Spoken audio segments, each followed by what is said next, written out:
안녕하십니까? 특송을 감사합니다. 은혜로우신 아버지 하나님, 이 시간 예배하기 위해서 왔습니다. 성령 하나님께서 우리와 함께 하시고 한 말씀을 허락하여 주시옵소서. 감사하고 예수님의 이름으로 기도합니다. 아멘. 우리 12장 31절 말씀을 같이 한번 읽겠습니다. 시작. 다만 너희는 그의 나라를 구하라. 그리하면 이런 것들을 너희에게 더하시리라. 예수님은 소유의 넉넉함에서 행복을 찾으려는 사람들에게 말씀하셨습니다. 행복은 소유의 넉넉함에 있지 않다.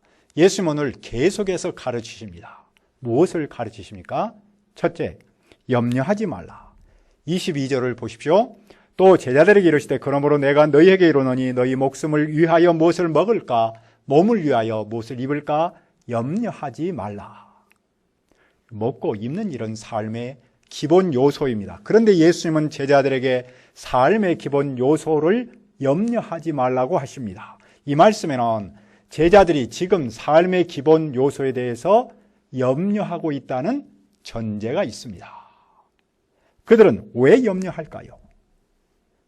그들은 행복은 소유의 넉넉함에 있지 않다는 말씀을 영접했습니다.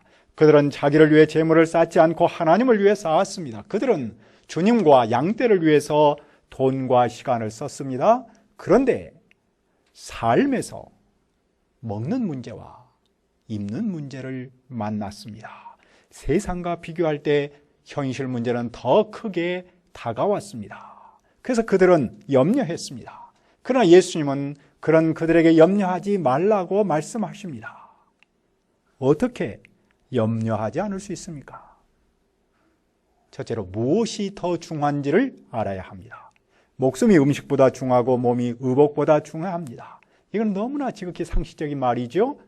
어떤 사람은 그런데도 음식과 옷에는 관심을 품지만 내 삶과 생명에는 관심을 품지 않습니다. 오래 살려고 좋은 음식을 찾아서 먹지만 좋은 옷에 관심을 품지만 그 생명이 누구의 손에 달렸는지는 생각하지 않습니다. 사람이 아무리 좋은 음식을 먹고 좋은 옷을 입을지라도 목숨이 끊어지면 아무것도 아닙니다. 중세 기독교 신학자인 유명한 토마스 아퀴나스가 있습니다. 그분은 식탐, 먹는 것에 대한 탐욕을 당시 7가지 제목을 말했는데 그 중에 하나로 넣었습니다.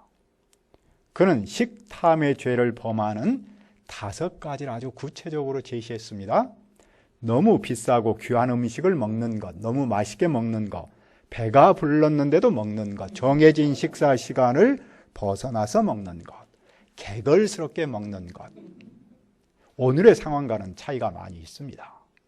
다만 그는 삶에 관심을 두지 않고 음식에 대해 절제하지 않는 욕망을 드러낸 일부 사람들에게 경고했던 겁니다. 둘째로 까마귀를 생각해야 합니다. 까마귀는 농사하지 않습니다. 골방도 없고 창고도 없습니다. 그런데도 까마귀는 잘 먹고 잘 삽니다. 왜냐하면 하나님께서 키우시기 때문이죠. 그런데 예수님의 제자는 새보다 훨씬 더 귀합니다. 그런 그들을 하나님께서 어찌 먹이시지 않겠습니까? 셋째로 염려는 문제를 해결하지 못합니다. 키가 작은 사람이 염려한다고 해서 그 키를 1mm도 키울 수 없지 않습니까? 그렇게 할 수 없는 그 작은 일도 하지 못하면서 다른 일을 염려하는 것이 얼마나 무의미한 일입니까? 넷째로 백합화를 생각해야 합니다. 백합화는 참 예쁜 꽃 중에 하나이죠. 그런데 그것은 실도 만들지 않고 짜지도 않습니다. 하지만 솔로몬의 모든 영광으로도 입은 그것이 이 꽃 하나만큼 훌륭하지 않습니다. 백합화가 스스로 이렇게 아름답게 자란 것은 아니죠. 오늘 있다가 내일 아궁이에 던져지는 들풀도 하나님께서 이렇게 입히십니다. 다섯째로 믿음이 있어야 합니다. 28절을 읽읍시다. 시작. 오늘 있다가 내일 아궁이에 던져지는 들풀도 하나님이 이렇게 입히시거든 하물며 너희일까 보냐. 믿음이 작은 자들아. 제자들이 염려하는 근본 문제는 먹을 음식이 없고 입을 옷이 없어서가 아니었습니다. 그들의 근본 문제는 믿음이 적은 그것이 문제였습니다. 그들이 가져야 할 믿음은 무엇입니까? 29절과 30절은 말씀합니다. 너희는 무엇을 먹을까 무엇을 마실까 하여 구하지 말며 근심하지 말라. 이 모든 것은 세상 백성들이 구하는 것이라 너희 아버지께서는 이런 것이 너에게 있어야 할 것을 아시느니라. 하나님과 제자의 관계는 아버지와 아들, 딸의 관계입니다. 제자들은 먹고 마시는 일을 찾지 말고 근심하지 말아야 합니다. 왜냐하면 그런 일은 세상의 아들, 딸들이 할 일이죠. 무엇보다도 우리 아버지께서는 그런 것이 우리에게 있어야 할 줄을 아시기 때문입니다. 아버지는 아들, 딸의 필요가 무엇인지 어떤 문제가 있는지를 다 압니다. 그리고 그 아버지는 그 아들, 딸의 필요를 채워주는 것이죠. 제자들에게 이 믿음이 필요합니다. 바로 하나님이 그들의 아버지시고 그 아버지께서 나의 문제를 다 아시고 채워주신다는 믿음이죠. 그러면 염려하지 않습니다. 그들은 염려하는 대신에 무엇을 해야 합니까? 31절을 다시 한번 읽읍시다. 시작. 다만 너희는 그의 나라를 구하라. 그리하면 이런 것들을 너희에게 더하시리라. 제자는 세상 사람과 달리 아버지의 나라를 구해야 합니다. 그러면 아버지께서 필요한 것들, 즉 빵과 옷을 더 주십니다. 이 말씀이 오늘 우리에게 주는 의미는 무엇입니까? 우리는 아버지의 나라를 구하는 일과 옷과 빵을 구하는 일 사이에서 치열한 긴장 관계에서 삽니다. 왜냐하면 우리가 믿음으로 산다고 해서, 예수님의 제자로 산다고 해서 이슬만 먹고 살 수는 없기 때문이겠죠. 현실에서 빵을 먹어야 하고 옷도 입어야 합니다. 그런데 돈이 없어서 상대적으로 빵을 먹지 못하기도 하고 옷을 입지 못하기도 합니다. 그런 현실에서 믿음을 잃어버리고 빵과 옷을 구하는 일에 빠질 수 있습니다. 이런 우리에게 예수님은 약속하십니다. 아버지의 나라를 구하라. 그리하면 아버지께서 필요한 빵과 옷을 주신다. 예수님은 오늘 우리가 이 말씀을 믿고 믿음으로 살도록 돕습니다. 이 말씀을 추상적으로 받아들이지 않고 실제 현장에서 삶으로 깨닫기를 바라십니다. 우리가 이 말씀을 믿고 삶의 현장에서 그분의 나라를 구하면 빵과 옷을 덤으로 받을 수 있다는 사실을 믿고 그렇게 살도록 원하십니다. 그러면 우리가 어떻게 그분의 나라를 구할 수 있습니까? 32절입니다. 적은 무리여 무서워 말라. 너희 아버지께서 그 나라를 너희에게 주시기를 기뻐하시느니라. 하나님을 아버지로 모시는 사람은 많은 수가 아니라 적은 수입니다. 그런데 그들은 무서워할 수 있습니다. 무엇을 무서워할 수 있습니까? 그분의 나라를 구할 때 과연 그분의 나라를 구할 수 있는가에 대한 두려움입니다. 먹는 것이나 입는 것을 구하지 않고 그분의 나라를 구했는데 그것마저 얻지 못한다면 어떨까요? 아버지의 나라에서 실패할 것에 대한 두려움이 있을 수 있습니다. 우리는 어떤 두려움이 있습니까? 먼저는 삶의 질에 대한 염려가 있습니다. 돈을 벌어서 자기만을 위해 쓰지 않고 주님의 사역에 쓰기 때문입니다. 상대적 빈곤감에 빠질 수 있습니다. 그러면 하나님의 나라를 구하는 일이 몹시 부담스럽고 두려울 수 있습니다. 어떤 사람은 세상에서도 실패하고 영적인 세계에서도 실패할 그것을 두려워합니다. 그래서 하나님의 나라에, 영적인 세계에 도전하지 못하고 늘 주저하고 불안해합니다. 그리고 그런 두려움은 이론이 아닌 현실로 다가오지 않습니까? 그래서 나눔과 섬김의 삶, 즉 존재를 넉넉하게 하는 삶을 살고 싶은데도 불구하고 현실에서 그러지 못할 때가 얼마나 많습니까? 이런 현실에서 어떻게 아버지의 나라를 구할 수 있습니까? 우리 아버지를 알아야 합니다. 우리 아버지는 그 나라를 구하는 사람에게 빵과 옷을 덤으로 주십니다. 그뿐만 아니라 그 나라를 주시기를 기뻐하십니다. 따라서 우리는 물질에 대한 염려도 하지 말고 그분의 나라를 구하는 일에 대해서도 두려워하지 말아야 합니다. 오히려 그분의 나라를 구하는 그 일을 기쁨으로 도전할 수 있습니다. 왜냐하면 아버지께서 그 나라를 주시기를 기뻐하시기 때문입니다. 그러면 그분의 나라를 구한다는 말은 어떻게 하는 겁니까? 34절을 읽읍시다. 시작. 너희 소유를 팔아 구제하여 낡아지지 아니하는 배낭을 만들라. 곧 하늘에 둔 바 다함이 없는 보물이니 거기는 도둑도 가까이 하는 일이 없고 좀도 먹는 일이 없느니라. 33절입니다. 다시 한번 읽읍시다. 시작. 너희 소유를 팔아 구제하여 낡아지지 아니하는 배낭을 만들라.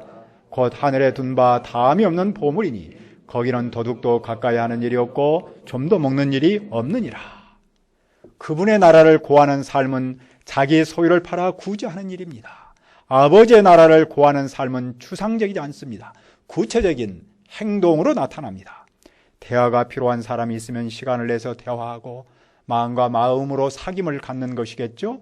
배가 고픈 사람이 있으면 돈을 내서 빵을 사서 나눠 먹는 것이겠죠. 시간과 돈을 나만을 위해 쓰지 않고 도움이 필요한 사람과 함께 나누는 삶, 그것이 곧 그분의 나라를 구하는 삶입니다.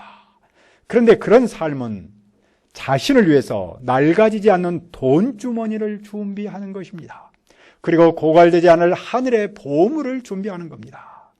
그 하늘은 도둑이 접근할 수도 없고 또한 곰팡이도 피지 않지요. 가장 안전한 겁니다. 그러니까 구제는 자신을 위해 돈주머니를 만드는 일이고 고갈되지 않을 하늘의 보물을 준비하는 일입니다. 따라서 구제는 낭비가 아니고 투자입니다. 우리가 다른 사람을 위해서 쓴 소중한 시간, 돈, 그리고 마음을 고스란히 하늘은행에 저축하는 겁니다. 그래서 우리는 그 일을 계속할 수 있습니다.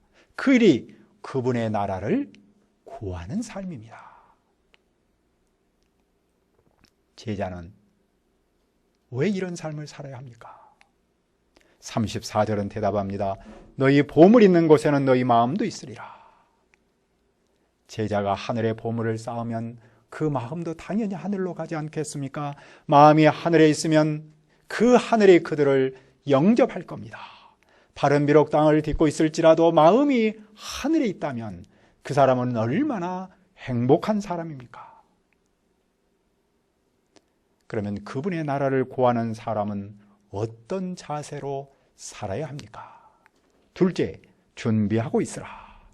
35절을 보십시오.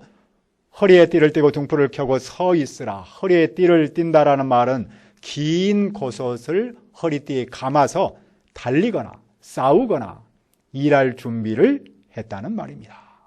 등불을 켜고 서 있는 모습은 종이 밤에 뭔가를 하기 위해서 또는 주인을 맡기 위해서 기다리고 있는 모습입니다.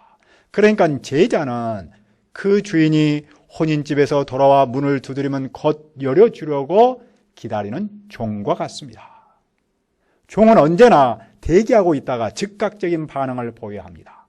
주인이 오는 시간이 아무리 늦더라도 종은 주인이 도착하는 즉시 문을 열어줄 준비를 하고 있어야죠. 주인이 늦게 왔는데도 종이 깨어서 맞이하면 어떤 일이 일어납니까?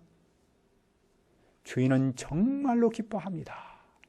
종에게 그 일은 의무이지만 주인은 그 점을 아주 높이 평가합니다.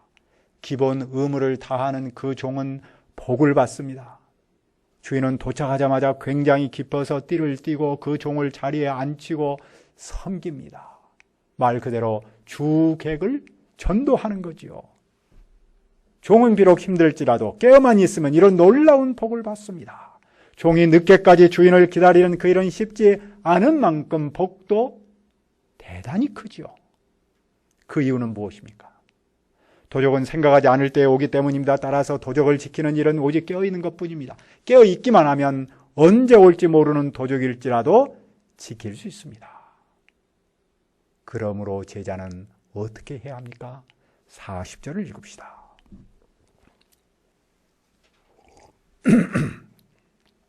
시작. 그러므로 너희도 준비하고 있으라. 생각하지 않은 때에 인자가 오리라 하시니라. 예수님의 다시 오심을 기다리는 제자에게 가장 중요한 점은 준비하는 자세입니다. 왜냐하면 예수님도 생각하지 않은 때에 오시기 때문입니다. 예수님은 우리가 오시지 않을 것이라고 생각하는 그때에 오십니다. 우리의 기대, 예감을 빗나갑니다. 따라서 우리는 그때를 예측하고 기다려서는 안 됩니다. 그러니까 우리가 역사 속에서 하는 것처럼 언제 오실 것이다 라고 정해놓고 기다리는 그것은 다 틀렸죠. 무엇이 중요합니까? 예수님이 언제든지 오신다, 나는 그분을 맞이하겠다라는 준비하는 자세입니다. 그러면 준비하는 대상은 누구입니까? 제자입니까? 아니면 모든 사람입니까? 베드로가 그것이 궁금해서 물었습니다. 주님의 대답은 무엇입니까? 42절을 보십시오. 주께서 이르시되 지혜 있고 진실한 청지기가 되어 주인에게 그 집 종들을 맡아 때를 따라 양식을 나눠줄 자가 누구냐? 청지기라는 말이 나왔습니다. 청지기는 집안일의 관리자인데 주인의 소유를 책임지고 관리하는 종이죠. 그러니까 종 중에 대장이겠네요. 청지기는 다른 종들을 관리하고 날마다 식량을 배정하는 책임이 있었습니다. 주님의 대답에는 두 가지를 담고 있습니다. 하나는 베드로가 묻는 준비하는 대상에 대한 답을 담고 있습니다. 그 대상은 제자들이면서 동시에 모든 사람입니다. 다른 하나는 그 종이 주인을 기다리면서 해야 할 일입니다. 그 종이 해야 할 일은 청지기의 일입니다. 청지기가 해야 할 일은 양식을 제때에 나누어지는 일이죠. 그 일은 무엇입니까? 말씀을 통해서 예수님을 증언하는 일입니다. 우리는 그것을 전도요 1:1 말씀 공부라고 부르고 그 일을 하는 청지기를 이 시대의 성경 교사요 목자라고 부릅니다. 그 일을 언제까지 해야 합니까? 주인이 이를 때까지 해야 합니다. 다시 말하면 예수님께서 다시 세상에 오실 때까지 해야 합니다. 세상 끝날 때까지 해야 합니다. 그 일을 하는 그 종은 복이 있습니다. 어떤 복이 있습니까?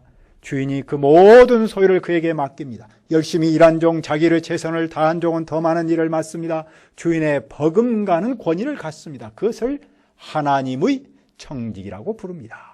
그 종이 이런 복을 받는 이유는 맡은 일을 책임감 있게 했기 때문입니다.